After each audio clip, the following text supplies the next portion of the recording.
আসসালামু আলাইকুম বন্ধুরা, আশা করি ভালো আছেন। আজকে আমি যে জিক্সার বাইকটি নিয়ে আসছি সেটা হচ্ছে আমার আহ, ছোট ভাইয়ের একটা বাইক নিয়ে আসছি। আর ছোট ভাই চ্যানেলটা নিশ্চয়ই আপনারা দেখতে পাচ্ছেন। তো আমার যারা সাবস্ক্রাইবার আছেন অবশ্যই ওর ভিডিওগুলো ফলো করবেন। ও খুব ভালো মানের ভিডিও দিচ্ছে। এই বিষয় নিয়ে আপনাদের সাথে কথা বলবো, তা হচ্ছে একটা বাইকে আপনি বসলেই, আমরা যারা বাইক চালাই আমরা সবাই কিন্তু বাইকার না। তো একটা বাইকে রাইড করার পূর্বে আপনাকে যে যে বিষয়গুলো খেয়াল করা উচিত সেই সেই বিষয়গুলো আমি আরেকবার আপনাদেরকে মনে করিয়ে দেওয়ার জন্যই হচ্ছে আমার ভিডিওটা আজকে শেয়ার করছি। তো চলুন কথা না বাড়িয়ে ভিডিওটি শুরু করি। তো বন্ধুরা, বাইক হচ্ছে একটি নতুন বাইক। আপনি যে কারো বাইক রাইড করতে পারেন বা আপনার নিজের বাইকটাও রাইড করতে পারেন।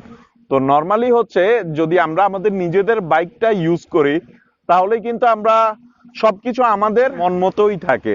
বাট আমরা যদি অন্য কারো বাইক ইউজ করতে যাই তখন আমাদের কিন্তু সবকিছু মন মতো থাকে না, আমাদেরকে কিছুটা ফাইন টিউনিং করতে হয়। আর আজকের ভিডিওটি আমি হচ্ছে সেই ফাইন টিউনিং নিয়েই কথা বলছি।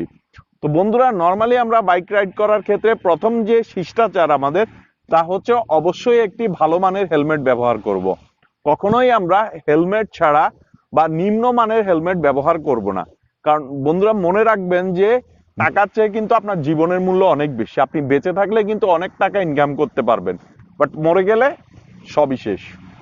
তো বন্ধুরা, আমি যে কাজটা করি তা হচ্ছে অবশ্যই তো একটি ভালো মানের হেলমেট ব্যবহার করি। তারপর যে কাজটা করি সেটা হচ্ছে বাইকে উঠার পরেই হচ্ছে চাবি দিয়ে অবশ্যই আপনার সাইড স্ট্যান্ডটি উঠিয়ে নেবেন। কারণ এই সাইড স্ট্যান্ডটি আমাদের অনেক দুর্ঘটনার কারণ। তো আমি যে কাজটা করি বন্ধুরা, আমি নিজে তো সাইড স্ট্যান্ড উঠিয়ে নেই, পাশাপাশি আমার সামনে যারা রাইড করছে, আমি যারা রাইড করছে কিংবা যারা আসছে, আমি সবারই কিন্তু সাইড স্ট্যান্ডটা ফলো করি।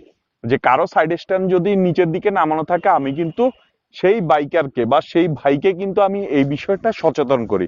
কারণ সাইড স্ট্যান্ডের কারণে অনেক বড় ধরনের দুর্ঘটনা ঘটতে পারে। বাইকের দুটো লুকিং গ্লাস অ্যাডজাস্ট করে নিই। অর্থাৎ অন্য আরেকজনের বাইক যদি থাকে বা দেখা যায় যে কোথাও আমরা বাইক রাখলে কিন্তু বাইকের গ্লাস টাস অনেকেই নাড়িয়ে ফেলে। তো সেই জন্য যে কাজটা করি আমি, তা হলো বাইকে বসেই কিন্তু আমি আমার লুকিং গ্লাস গুলো অ্যাডজাস্ট করে নিই। বন্ধুরা মনে রাখবেন যে আপনার বাইক রাইডিং এর গোল্ডেন ট্রায়াঙ্গেল হচ্ছে দুইটা লুকিং গ্লাস আর আপনার সামনের চোখ। অর্থাৎ সামনে যেমন আপনার দৃষ্টি থাকবে আপনার চোখের সাহায্যে, পেছনে কি হচ্ছে তা কিন্তু দৃষ্টি থাকবে আপনার দুটি লুকিং গ্লাসের সাহায্যে। তো সামনে এবং পেছনে দুটি দিকেই কিন্তু আপনাকে ফলো করে চলতে হবে।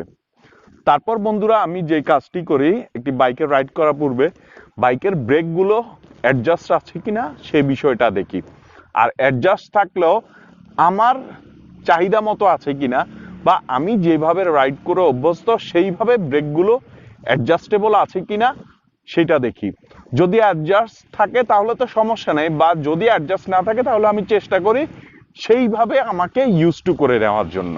তারপর বন্ধুরা, বাইকে উঠলেই হচ্ছে যে বিষয়টি ফলো করবেন তা হলো আপনার বাইকের গিয়ার শিফটিংটা।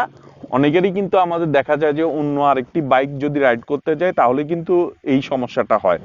তো বন্ধুরা, বাইকে উঠলেই কিন্তু বাইকের গিয়ার শিফটিংটা আপনি অভ্যস্ত কিনা, এবং যদি অভ্যস্ত না হন তাহলে বাইকের যে অ্যাকচুয়াল গিয়ার শিফটিং সেটার সাথে আপনি নিজেকে ইউজ টু করে নেবেন। তারপর বন্ধুরা, বাইকে রাইডের পূর্বে আমি যে শিষ্টাচার ফলো করি তা হলো বাইকের, দেখা যায় যে আমার ক্ষেত্রে এমন হয়েছে বাইকটা রেখেছি, ছোট বাচ্চা ছিল, আমার বাইকের হচ্ছে আহ প্লাগ খুলে ফেলেছে, প্লাগের ক্যাপটা খুলে ফেলেছে।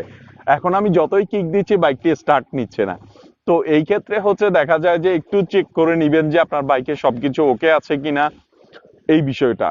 তারপর বন্ধুরা যে বিষয়টা ফলো করবেন, আমি তো বাইক রাইডিং শুরু করে দিলাম, তো বাইক রাইড করতে শুধু আমি নিজে সেফ থাকবো না, আমার চারপাশের মানুষগুলো যদি যেন সেফ থাকে সেই বিষয়গুলো আমি অবশ্যই লক্ষ্য করব।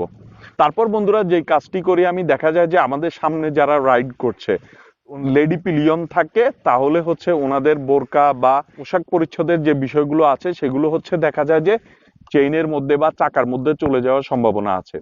তো সেই জন্য হচ্ছে তাদেরকে সেই বিষয়টাতেও আমি সচেতন করি। তো বন্ধুরা, এই ছোটখাটো টিপস গুলো হচ্ছে শুধুমাত্র আমি নিজে সেফ থাকলে তো হবে না, চেষ্টা করতে হবে আমার চারপাশের মানুষগুলোকেও সেফ রাখার জন্য। আমি যদি কারো উপকার করি তাহলে অবশ্যই কেউ না কেউ আমার বিপদে আবার সামনের দিকে এগিয়ে আসবে, আমাকে উপকার করবে। তো বন্ধুরা আজকে এই পর্যন্তই থাকবে, দেখা হবে নেক্সট ভিডিওতে। Yeah, let's go. I ain't the first with the curse, with the burst that I wanna be better, not worse, man it hurts. I'm on this earth with my words and I put them all together, insert, cause I wanna have worth. Working hella hard till they put me in the dirt.